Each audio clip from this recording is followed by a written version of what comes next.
தென்மேற்கு பருவமழை தொடங்கப் போகும் அற்புதமான மாதம் இந்த ஜூன் மாதம் ஆகும். வைகாசியும் ஆனியும் இணைந்த மாதம், கோவில்களில் திருவிழாக்கள் நிறைந்த மாதம். அப்பேற்பட்ட இந்த ஜூன் மாதத்தில் நடக்க இருக்கும் ஒரு சில கிரகங்களின் பெயர்ச்சிகள் மிக மிக முக்கியமானவையாக கருதப்படுகின்றன. ஒரே சமயத்தில் பல கிரகங்கள் அதிக பலம் பெற்று ஆட்சியாக அமரும் அமைப்பு இந்த ஜூன் மாத கிரக பெயர்ச்சியில் ஏற்படுகிறது. இந்த ஆண்டு ஜூன் மாதம் நடக்கும் பெயர்ச்சிகளில் மிக மிக முக்கியமான ஒன்று செவ்வாய் பெயர்ச்சியாகும்.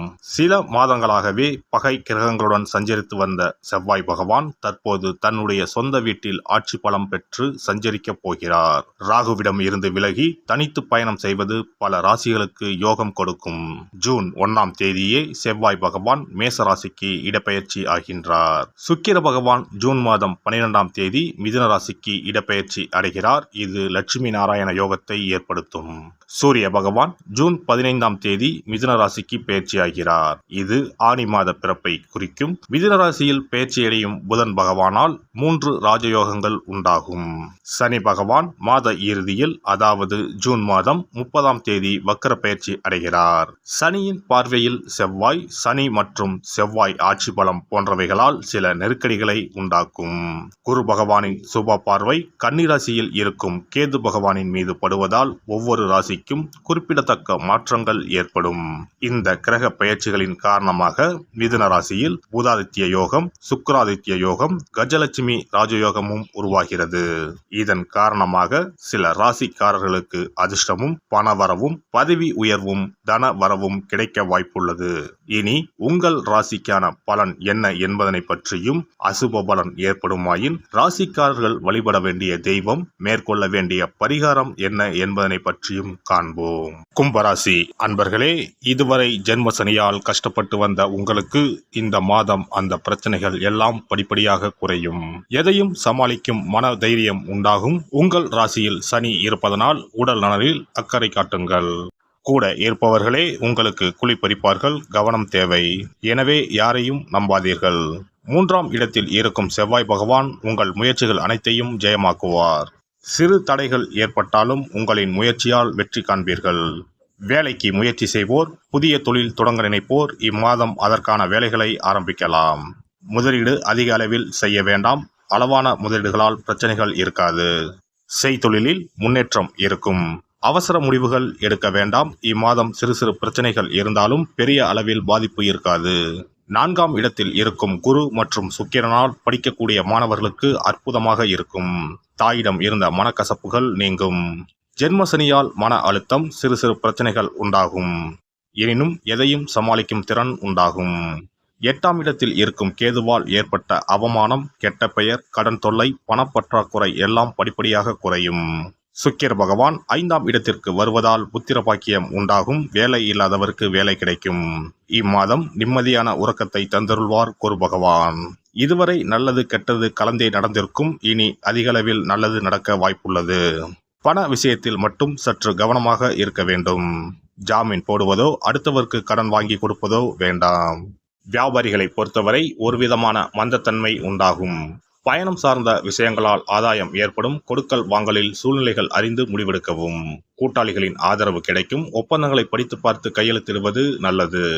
இழுபறியான சில பணிகளை நுட்பமாக திட்டமிட்டு முடிப்பீர்கள். கூட்டாளிகளின் ஒத்துழைப்பு மனதிற்கு மகிழ்ச்சியை ஏற்படுத்தும். வியாபார ரீதியான பயணங்களால் லாபம் மேம்படும். மறைமுக போட்டிகளை வெற்றி கொள்வீர்கள். பணிபுரிவோர் இம்மாதம் துரிதத்துடன் செயல்படுவது உங்கள் மீதான நன்மதிப்பை உண்டாக்கும். மேல் அதிகாரிகளிடத்தில் உங்கள் மீதான மதிப்பு உயரும். மனதிற்கு மகிழ்ச்சியான செய்திகள் கிடைக்கும். தன வரவுகளில் ஏற்ற இறக்கமான சூழல் உண்டாகும். பணிகளில் விருப்பமான இடமாற்றம் கிடைக்கும். அலுவலகம் சார்ந்த பயணங்களால் ஆதாயம் அடைவீர்கள். முதலீடு மற்றும் சேமிப்பு சார்ந்த விஷயங்களில் கவனம் செலுத்துவீர்கள். கலைஞர்களை பொறுத்தவரை உடன் இருப்பவர்கள் பற்றிய புரிதல் ஏற்படும். மற்றவர்களின் ரசனை தன்மைகளை புரிந்து கொள்வதற்கான தருணங்கள் கிடைக்கும். புதிய முயற்சிகளில் சில நுட்பங்களும் மாறுபட்ட அனுபவங்களும் ஏற்படும். அரசு சார்ந்த அங்கீகாரங்கள் தாமதமாக கிடைக்கும். சாமர்த்தியமான பேச்சுக்களின் மூலம் காரிய அனுகூலம் உண்டாகும்.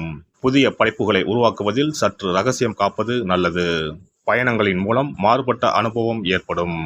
அரசியல்வாதிகளுக்கு எதிர்பார்த்த பொறுப்புகள் கிடைப்பதில் தாமதம் உண்டாகும். புதிய முயற்சிகளில் மாறுபட்ட அணுகுமுறையினால் வெற்றி அடைவீர்கள்.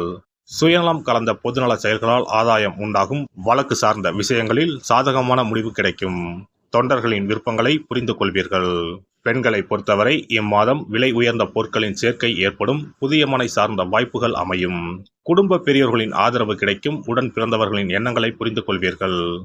தொழில் சார்ந்த பயணங்கள் சாதகமாக அமையும். மனதளவில் புதிய நம்பிக்கை உண்டாகும்.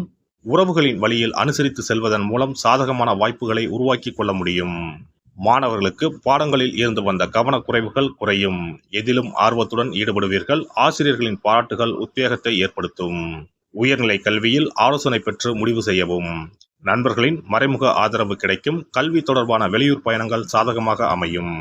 அரசு உதவிகள் குறித்த வழிகாட்டுதல் கிடைக்கும். புதிய துறை சார்ந்த கல்வியும் அது சார்ந்த தேடல்களும் அதிகரிக்கும். இம்மாதம் மேலும் சிறப்பாக அமைய தினந்தோறும் விநாயகரை வழிபடுவதன் மூலம் தடைகள் விலகும். மனதளவில் புத்துணர்ச்சிகள் ஏற்படும்.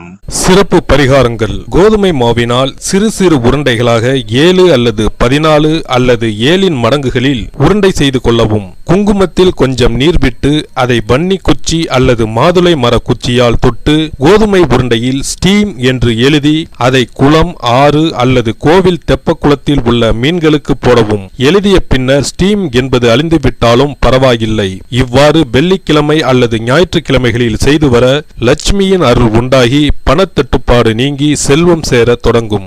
வெண்கடுகு சிறிது, 2 வத்தல் மிளகாய், 3 கல் உப்பு, பச்சை கற்பூரம் 3 இவை அனைத்தும் சேர்த்து வெள்ளை துணியில் போட்டு பின்பு அதை முடிந்து நல்லெண்ணெயில் நனைத்து வீட்டின் முன்பு இரவு 10 மணிக்கு மேல் எரிக்க ஏவல், பில்லி சூனியம் விலகும். தூங்கும் போது யாரோ அமுக்குவது போன்று இருப்பது, சிறுவர்கள் பயத்தில் சிறுநீர் கழிப்பது போன்ற தொந்தரவுகள் இருந்தால் படிகார கற்களை தூங்கும் அறையில் அல்லது தலையணைக்கு கீழே வைக்க வேண்டும். தோல்வி, அவமானம், எதிர்ப்புகள் ஆகியவற்றை சமாளிக்கும் மன வலிமையை அதிகரிக்க வாராகி அம்மனை மனதார வழிபட்டால் நிச்சயம் நல்ல பலன் கிடைக்கும். முடியவே முடியாது என்று நினைத்து கொண்டிருக்கும் காரியத்தை கூட உடனே முடித்து காட்டும் வல்லமை படைத்தவள் வாராகி அம்மன். இந்த வாராகி அம்மனுக்கு 8 சனிக்கிழமையில் சுத்தமான மண் அகல் விளக்கு ஒன்றை எடுத்து அதில் நல்லெண்ணெய் ஊற்றிக்கொள்ள வேண்டும். ஒரு கருநீல துணியை கட்டமாக வெட்டி அதில் கொஞ்சம் வெண்கடுகு சேர்த்து எல் தீபம் ஏற்றுவது போல முடிந்து கொள்ள வேண்டும். காலையில் 6 மணியிலிருந்து 7 மணி வரையிலான காலகட்டத்தில்